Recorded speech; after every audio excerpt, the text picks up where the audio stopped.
Hello guys, welcome back to Film Summary. Today I'm going to explain an action-adventure fantasy film called The War. At the beginning of the movie, a voice narrates that many people think the time of dragons is over, but in reality, it has only just begun. Every 500 years, a woman with a mystical spirit power is born. She has the ability to turn a serpent into the mightiest dragon of all. The nature of the serpent will define the fate of the world, as a good serpent will use its power to protect the universe, but an evil one will use it to destroy the world. The voice concludes by saying that now is the time for the spirit to be awakened. The scene cuts to an accident site in Los Angeles. A massive dent has been formed on the ground, and the cause is unknown. A man being escorted out yells that a beast has risen. Several police officers investigate the place, trying to collect evidence. A reporter named Ethan Kendrick arrives at the site and shoots a video of a scale-like pattern on the ground. Ethan is now back in his office, but cannot stop looking at the scale. It reminds him of a story his mentor, Jack, told him 15 years ago when he was just a kid. Ethan's father once took Ethan to an antique shop that belonged to a man named Jack. There, he had seen the same scale and a strange light coming from inside a box. Smoke from inside the box washes over Ethan, and Jack realizes what is happening. He fakes a heart attack and sends Ethan's father away to get medicines to talk to Ethan alone. Jack then tells Ethan about the legend of Imugi.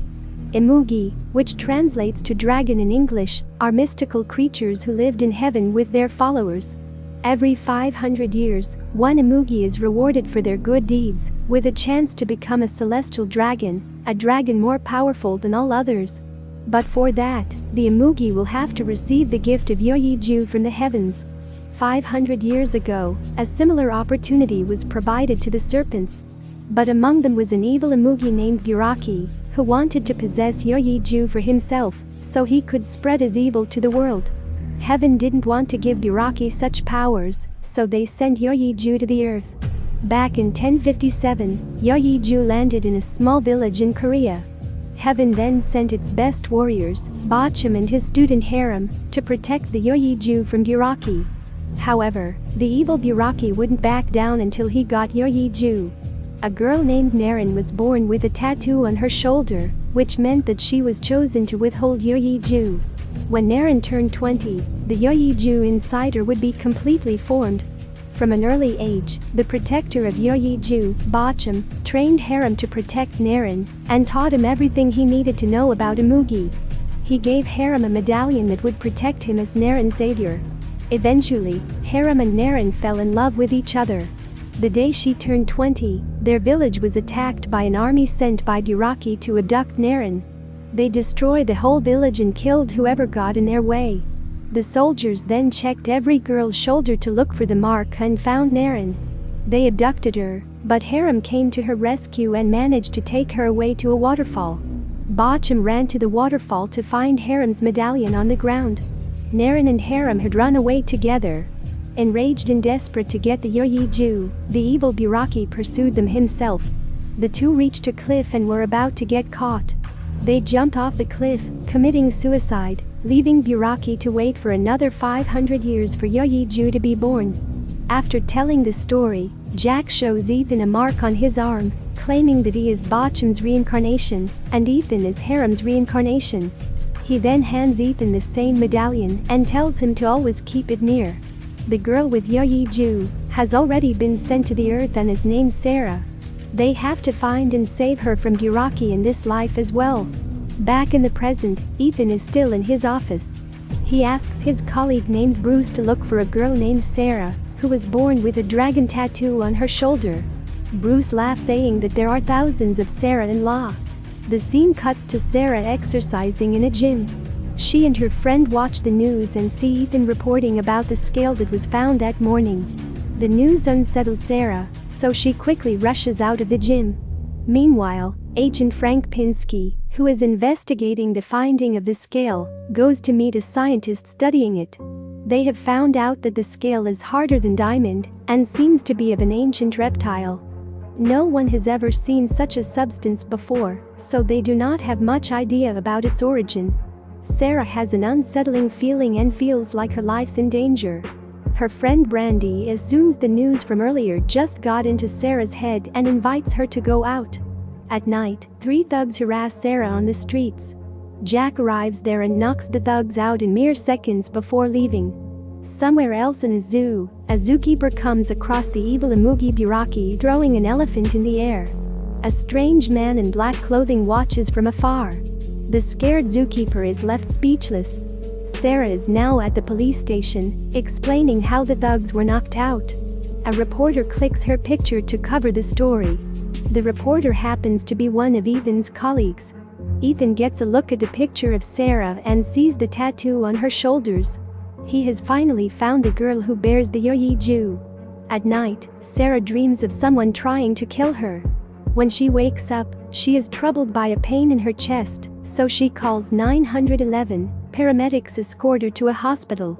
Her friend Brandy and her boyfriend go to Sarah's home to pack her clothes and bring them to the hospital, but they come across the giant serpent, Buraki.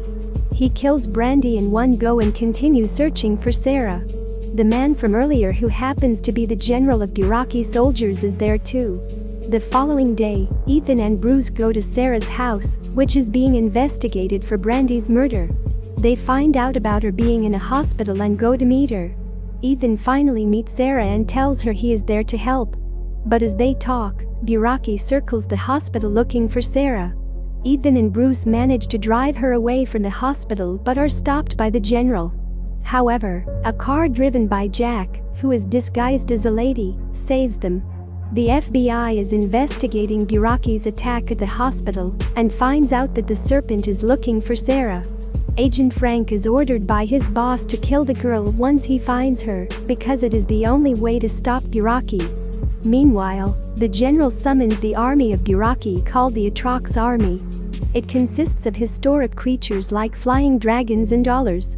Jack drops Ethan and Sarah to a beach, from where they go to Ethan's psychologist friend's house. The doctor hypnotizes Sarah and asks her about her past life. Sarah remembers her life as Naren and how she loved harem. Suddenly a blue light shines from within her, and she starts to float mid-air. Ethan calms her down, but Buraki finds them there as well. They get into a car and drive away, while the massive serpent follows them. The two manage to get away from it and call Bruce. They meet him at a restaurant, where Bruce prepares a helicopter for them so they can fly away somewhere safe. Jack appears in front of Ethan and asks him to take the girl to the waterfall, where a good serpent can get hold of the Yoyi-ju. But that would still mean that Sarah would die, so Ethan denies it. Suddenly, Buraki approaches the restaurant, making Ethan and Sarah run for their lives. It follows them around the city, destroying everything that comes in its way. The duo manages to get on the roof of a skyscraper, where they board a helicopter. But before they can take off, the massive serpent slithers up the building and catches the helicopter in its mouth. Ethan and Sarah jump back on the roof as the helicopter goes flying on the ground and explodes.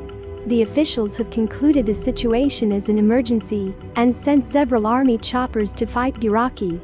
As the choppers fire at the creature, Ethan and Sarah run away. The army choppers somehow get the beast off the building, but are then attacked by the Atrox army. A fleet of dragons attacks the soldiers and soon overpowers them. Massive army tanks fight the crowd of dawdlers, but are no match to the creatures. Agent Frank and his associate Campbell finally find Sarah and Ethan and take them to a safe building. However, when they reach there, Frank points his gun at Sarah. He has been ordered to kill her to stop the chaos. Campbell shoots Frank dead before he can kill Sarah.